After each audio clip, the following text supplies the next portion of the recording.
Welcome to Slow News Day Live. My name is Steve Poikinen. I am here in beautiful Boulder Creek, California, where the pit bull is our state bird and cannabis is our state flower. Um, I I wanted to talk to you guys today um, because I had Whitney Webb on the show yesterday, and if you have not watched that, you absolutely should. She once again just dropped some freaking hammers. Um, and very briefly mentioned in that conversation uh, is a couple of minutes about an article that she put out, I believe yesterday, um, through MemPress News, um, about Attorney General calling his shot. And what that essentially means, and I'll pull up the article now. What that essentially means is that Bill Barr kind of flexed his predictive muscles and leaned into the future that he wants to see, which is apparently a future of mass surveillance and pre-crime and dirty, hairy street justice and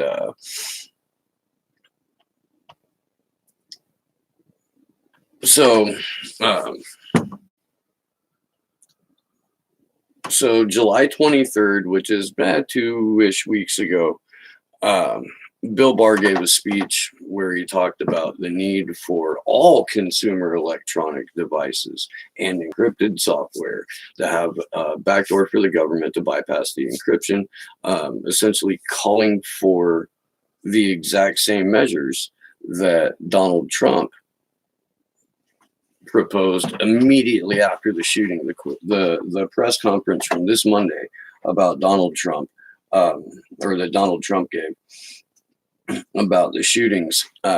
He said, "We must recognize that the internet has provided a dangerous avenue to radicalize disturbed minds and perform demented acts. We must shine light on the dark recesses of the internet and stop mass murders before they start. The perils of the internet and social media cannot be ignored, and they will not be ignored. We cannot allow ourselves to feel powerless. We can and will stop this evil contagion."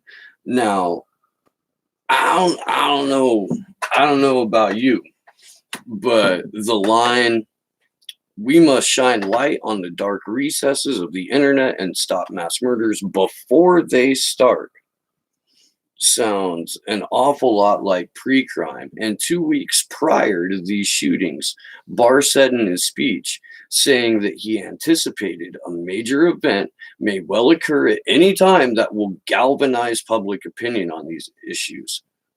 And this is Whitney Webb's words now. In other words, just a few days prior to the recent spate of mass shootings, William Barr stated that he anticipated a public safety crisis that may well occur at any time and would reduce public resistance to the further erosion of civil liberties that he was advocating for in his speech.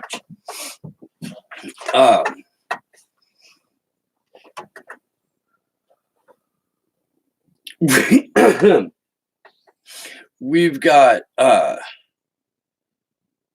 far right-wing government. We've got a former CIA operative, former CIA employee in Bill Barr, who is now the Attorney General, who is advocating for the government's right to have programmed into all of the software an automatic backdoor for them to get into, and that includes encryption. And I'm sure that the NSA has shit like that. I'm sure that they do, but they've got to, I believe, at least for a handful of encrypted products, they've got to either assign an agent to go and illegally hack it or obtain a warrant.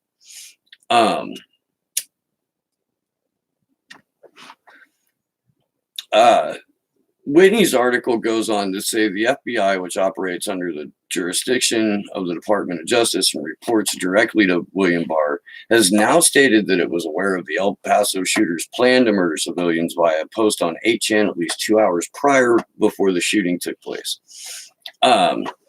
Less than 2 months ago, the FBI obtained a warrant for 8chan's host, in which the Bureau demanded access to the entire contents of the accounts that were of interest in that specific investigation, suggesting the FBI had increased access to information of hundreds of 8chan accounts leading up to the recent shootings. This is fucking, man. And I'm not, I don't want to make, you're never going to hear me say I believe that the federal government should have the ability to have unfettered access into anybody's server. I don't fucking care if it's 8chan. For all I know, 90% of 8chan is idiots. There's 10% that are either paid informants, working agents, or possible hostile fucking actors. I don't know. But you've got Bill Barr calling out a couple weeks in advance this mass shooting, essentially saying that it's going to be the thing, there's going to be an event that's going to take place, and it's going to be so heinous that public outcry for privacy rights will once again recede. And this is what happened immediately after the Patriot Act.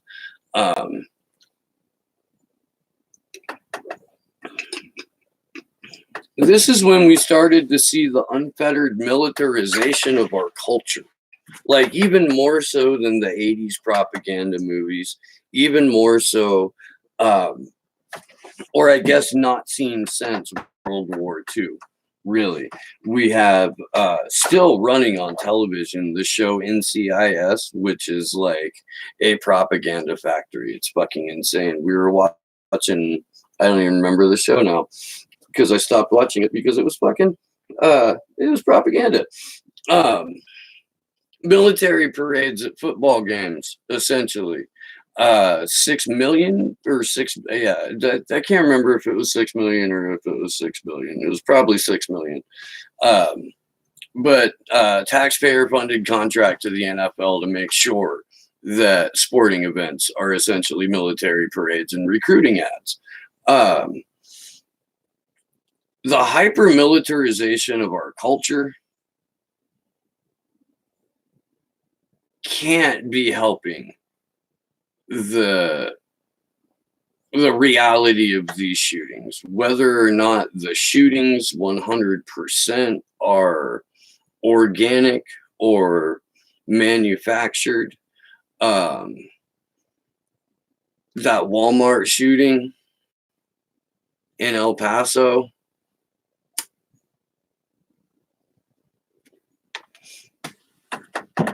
did that kid get shot, or did they get him without a scratch? Maybe you guys know in the chat. I can't remember. At any rate, we'll get back to that. I want to keep on quoting Bill Barr because I want to let you know what he wants to do. And this is a guy who the rumor was he was going to shine a light on fucking Russiagate, and he was there to like help Trump get the Clinton Foundation for good or get the Podestas for good. And what he's doing with his time and energy right now is giving speeches that say service providers, device manufacturers, and application developers are developing and deploying encryption that can only be decrypted by the end user or customer, and they are refusing to provide technology that allows for lawful access by law enforcement agencies in appropriate circumstances. While encryption protects against cyber attacks, deploying it in a warrant-proof form jeopardizes public safety more generally. The net effect is to reduce the overall security of society. And that is one of those fucking sentences, man. I was at the studio yesterday. Barry, the producer, who maybe somebody in the chat met if they showed up to the Ron Placone show, Um, I have some friends from Australia and from out of town. I was talking to them. They're like, "What is up with your shootings?" And I'm like, "Well, I don't know if all of them are organic, but it seems to be to promote fear." And this woman, she was in her 60s, maybe late 60s, early 70s. But she was like literally, I mean, genuinely asking me why why we were so afraid all the time.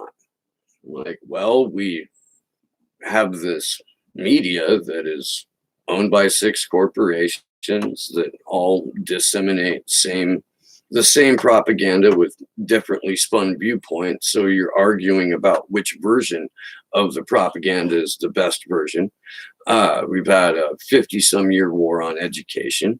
We've had intelligence agencies running our government since, I'm going to guess, since they murdered Kennedy.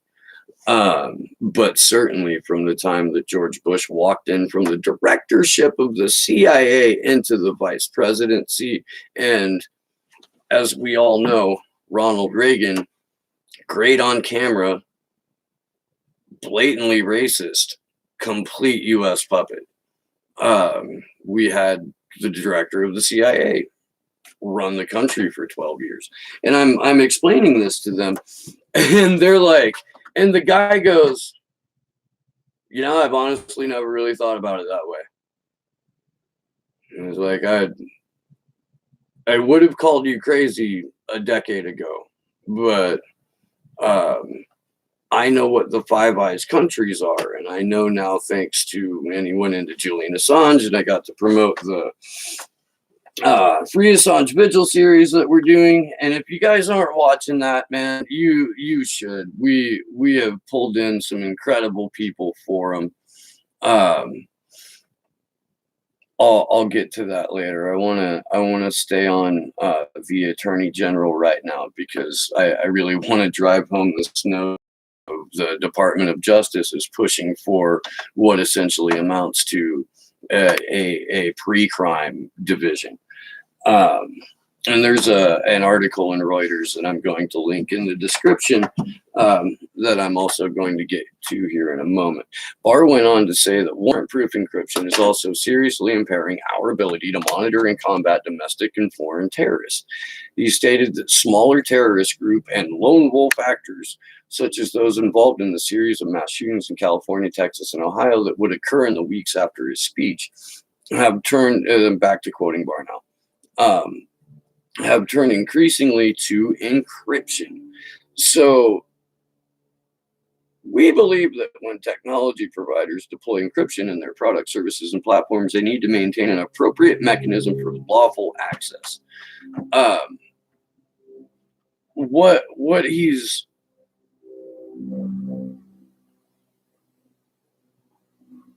Oh, this is the galvanized ants. Yeah. The rest of the world is woken up to this threat. It is time for the United States to stop debating whether to address it and start talking about how to address it. We've got the FBI making a push for the exact same tools, the backdoor encryption tools. Local law enforcement is pushing for the exact same thing. The Reuters article, the FBI, state law enforcement agencies, sorry,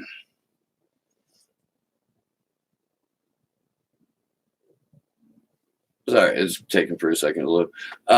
But yeah, this is the FBI statement to a press release, or from their meeting. So let me back up. I'm sorry. Let me back up. The Five Eyes countries, which are the United States, UK, Canada, Australia, and New Zealand, all met in London last week. This is ironically like a week or so after UK's Press Freedom Week. They have the Five Eyes countries come in with a bunch of tech companies, and they talk about how best to gain access into all of our private encrypted communication. We live in a fucking cartoon. I just want you to remember that. Immediately after fucking UK Press Freedom Week.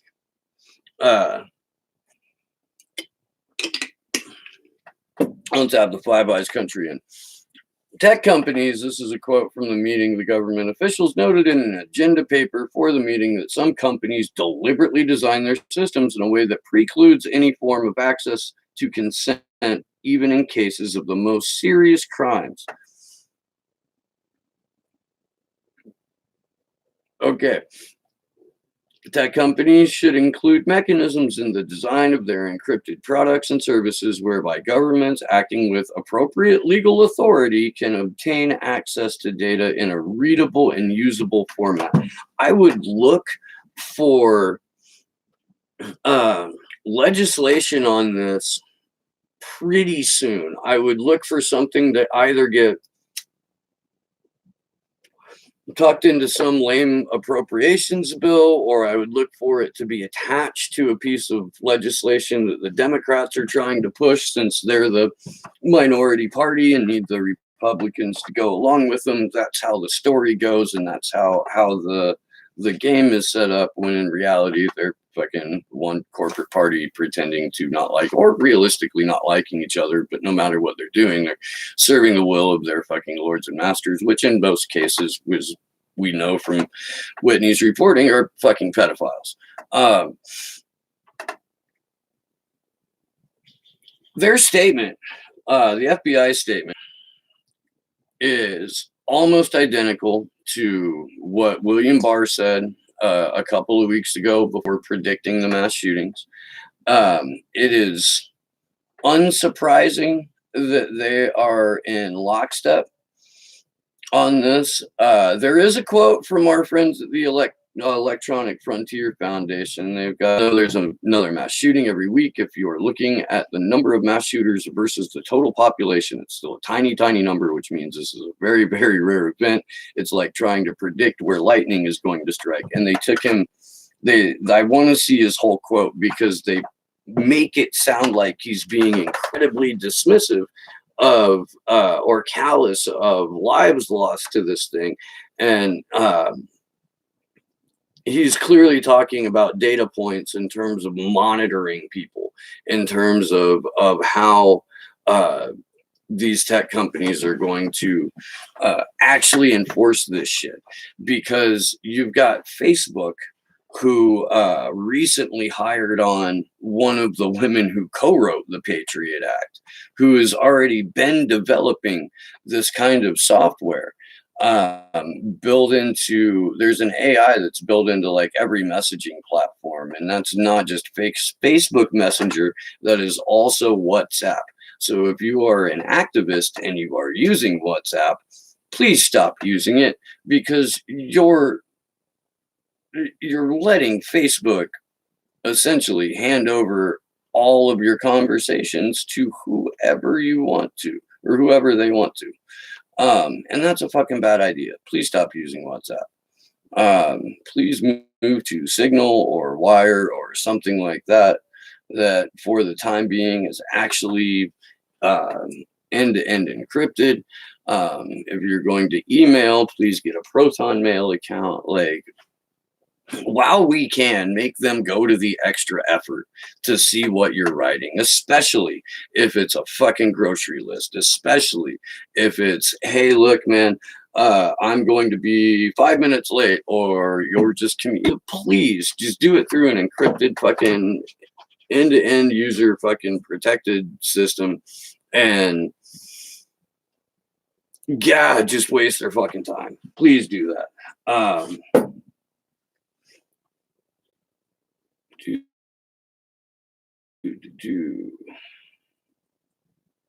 I'm sorry, I am trying to find a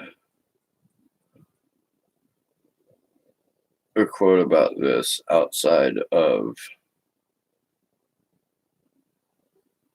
So the reason this is kind of, one of the reasons this is kind of crazy is because part three of Whitney's Jeffrey Epstein story, the reason that I had her on yesterday, uh, was uh, was about this software that had been developed in the 1980s by the Israeli intelligence agency dedicated to technology and things of research and development. It's not Mossad. Mossad is their version of the CIA. They have a stateside intelligence service as well. So Mossad doesn't cover all of it. This was their R&D and tech company.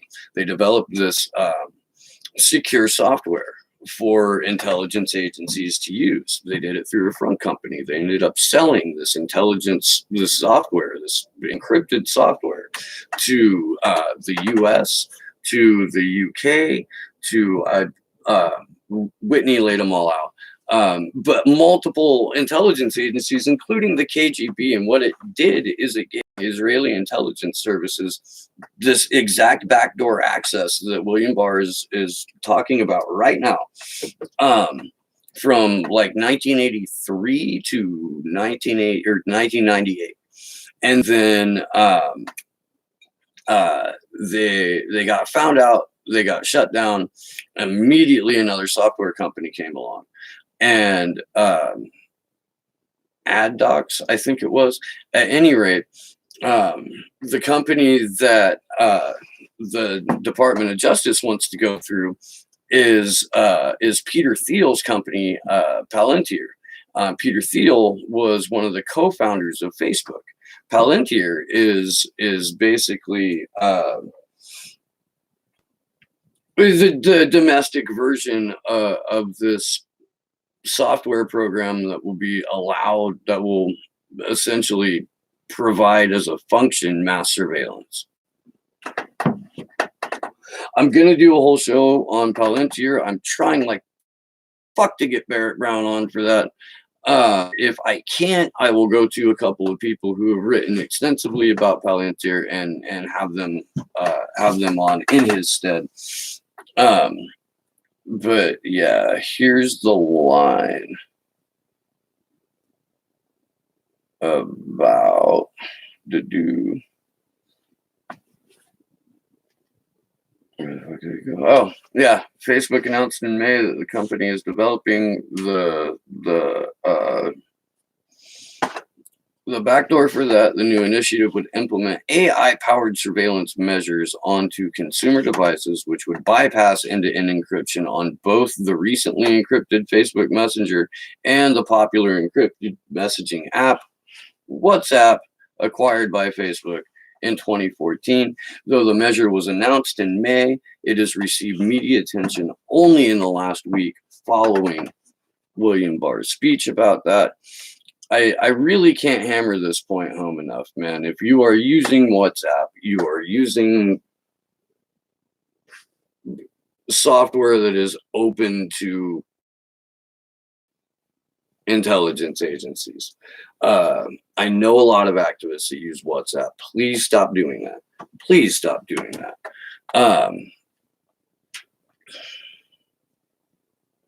Yeah, I mean, that's about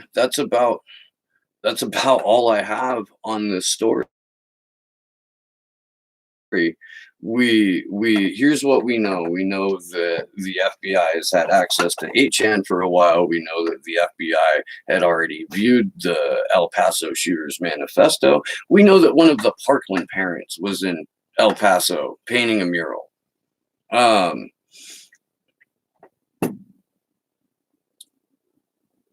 Yeah, you guys can make up your minds on that one. I'm not going to tell you how to think about that one.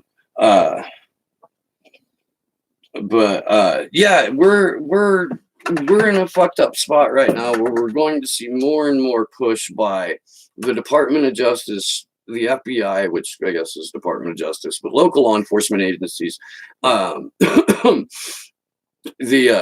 groups that advocate for, the fear porn groups.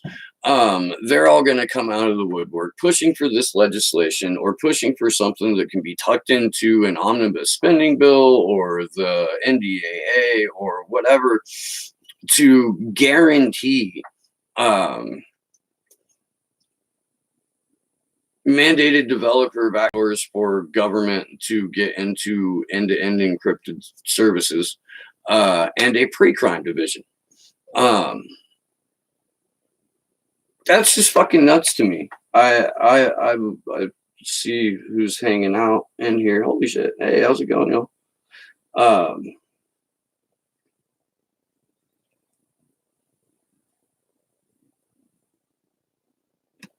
Blockchain tech may be the solution to all these spies running around in our data for profit. So I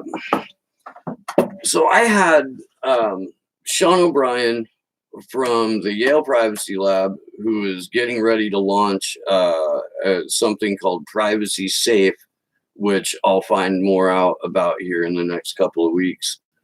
And I brought up blockchain to him, and he was like, there's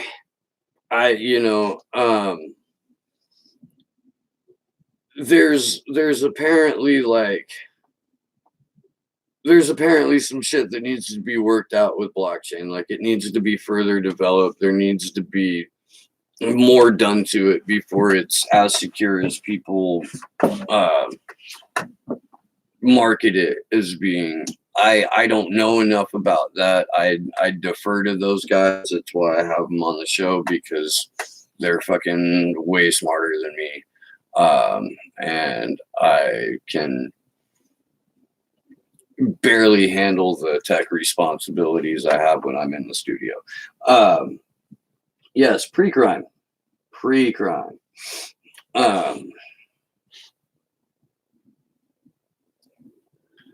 What do I think of Beto laughing when talking about the El Paso? I haven't seen it.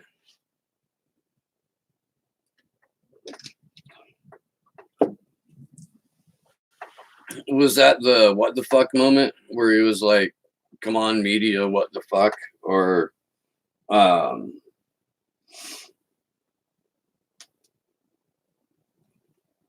you've been told not to, as it puts you on a watch list. You've been told not to have encrypted software, Ed, encrypted apps, because it puts you on a watch list. If you, I did a video about this last week about the, and this is I think tied into that. The video that I did last week about the FBI document that leaked, saying that conspiracy theories were the gateway drug to domestic terrorism. That seems timed along with Bill Barr's prediction about there'll be a galvanizing event and all of these law enforcement's coming out, Facebook hiring someone who co-wrote the Patriot Act. It seems like it's being telegraphed for us, is what it seems like to me. It seems like a declaration of intent. We are absolutely going to, by whatever means we need to, by whatever situation we need to create, by whatever confusion we need to manufacture, we're going to have a series of events that galvanize the need for this this push into encryption, this concept of pre-crime.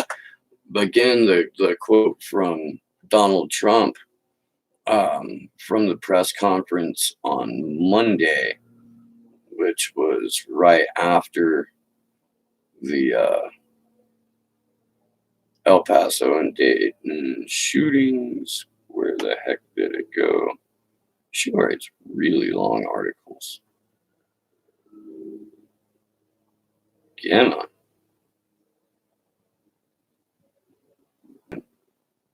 There we go. Once again, the quote from Donald Trump on Monday. We must shine a light on the dark recesses of the internet and stop mass murders before they start.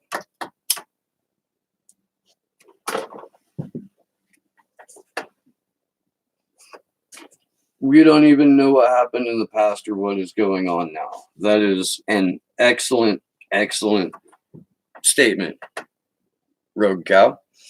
And thank you for being a part of the chat. I really appreciated the kind words you left in a comment on one of the streams. You made my fucking day.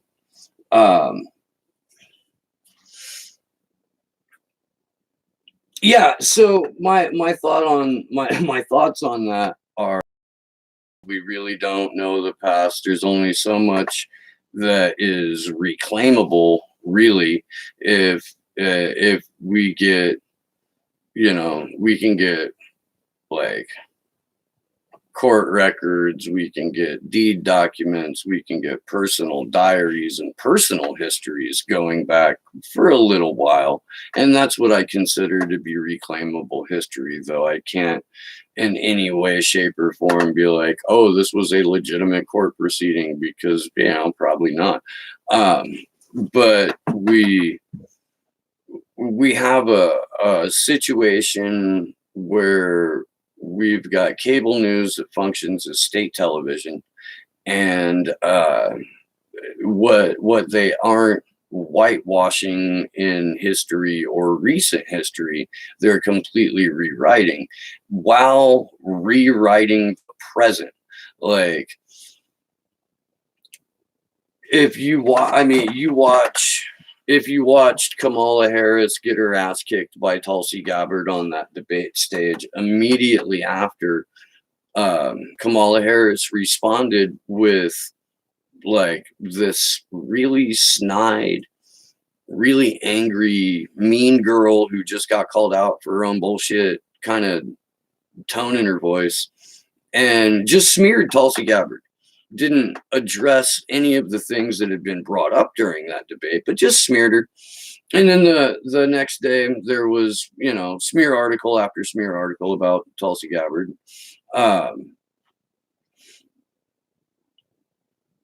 That's I don't know. That's an immediate rewriting of real time to me. Is what that is. That's what I consider it. I think that consent was manufactured right around the time Chomsky wrote the book. I don't think it was a warning. I think it was just, reporting, in the sense of looking out the street and writing down what you see. I think because consent has been manufactured, what the media does, what state television does, what our intelligence agencies and government do, is manufacture confusion. And the confusion is what keeps the majority of the people so fucking divided, because they're constantly assaulted with all this shit, on top of inane celebrity gossip, on top of fucking whatever jobs they have to work in order to get by, in order of whatever their own personal fucking bullshit. They are assaulted 24 hours a day, 7 days a week, by media that functions as state television to berate them with this endless fucking stream of propaganda. That'll create some confusion, I guess, is my point to that.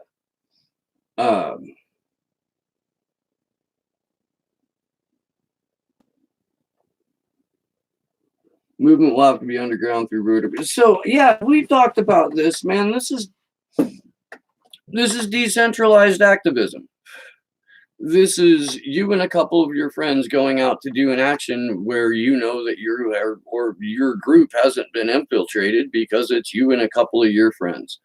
If you want to read an incredible person account of what activism during Occupy was like, and how heavily that was infiltrated, and how much it affected that movement, go read part 3 of Susie Dawson's Freeing Julian Assange piece. Read the whole thing. It's fucking incredible.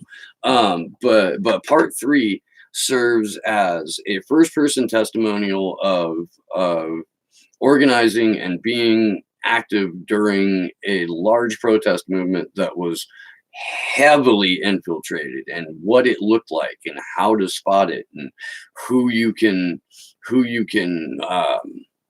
condition yourself to be aware of while you're doing that. Um,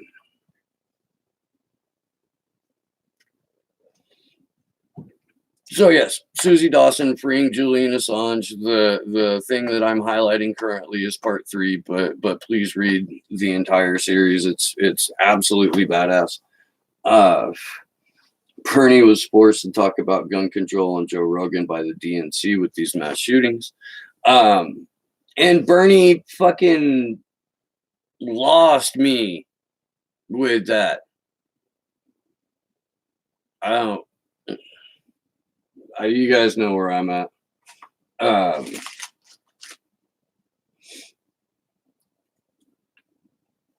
I think it's unfortunate that Bernie came into Rogan right after a couple of mass shootings.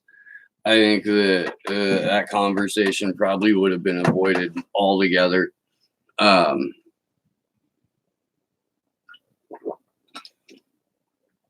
But it's just one of those things, man. The pathway to being a neoliberal, to neoliberalism, starts with choosing a candidate in the Democratic presidential primary and spending the next however long justifying every shitty thing they've ever said or done. It's how you get used to everything. You just kind of excuse it away.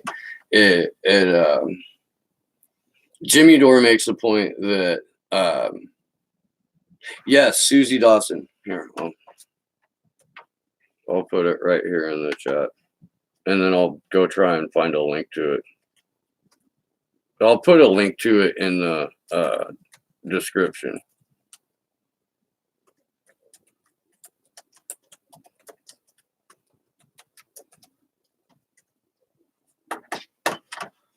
Wow, that's typing slow. That was crazy.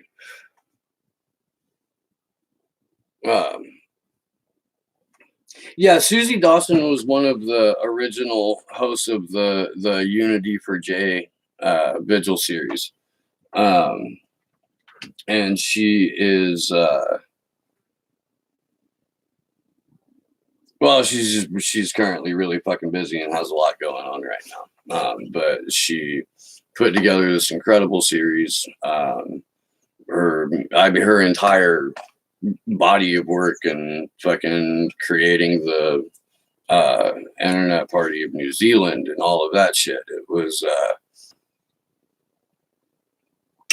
she is a hell of a journalist. Got nothing but respect for that woman. Real News Network's video: how Israel's erasure of Palestinian history perpetuates occupation. Yeah. I don't know if you're just getting to the stream or if this was related to the earlier talk about rewriting history in the past in real time. But if you need an example of something like that happening, there is no better one I can point to in multiple dimensions than what's happening to Palestinian homes right now. The very concept of settlements, the very concept of I have this right to go to your house and have it raised so I can build my house over it, and fuck you. You don't live in your house anymore. It's not your house. This isn't your land. This is my land now. Get the fuck off. That's rewriting history. I mean, the worst fucking way, too.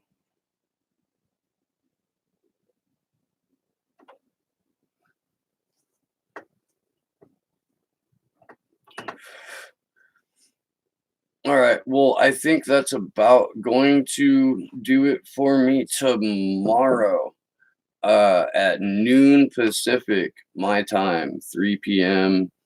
Eastern, whatever that is. For any overseas people, I'll have a link to that.